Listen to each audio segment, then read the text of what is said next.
tamsu būdavo. Šalta, nežmoniškai šalta.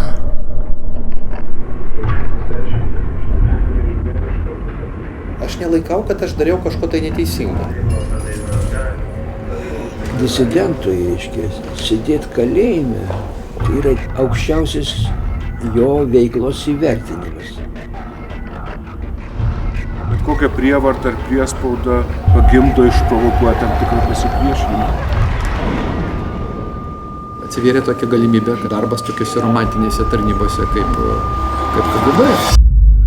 Tiesiog norėjusi kovoti su priešais. Aš matau ženkliuką, čia užrašyta Lithuanian Power, kas angliškai reiškia lietuviams valdžia. Ką tai turėtų reikšti? Reikėjo bet kokį disidentą suniekinti, reikėjo, kaip sakoma, pakilti karjeros laipsniais aukščiau. Kodėl aš turiu bijoti tai, kas buvo mano likime? Kiekvieno žmogaus gyvenime būna visko.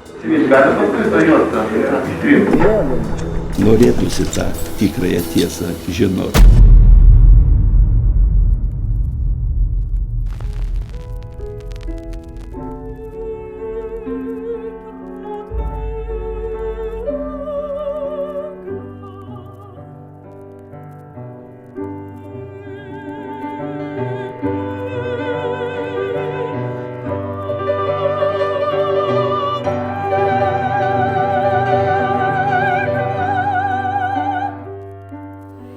Vyrai sugrįžta nebe tokie, kokie išeina.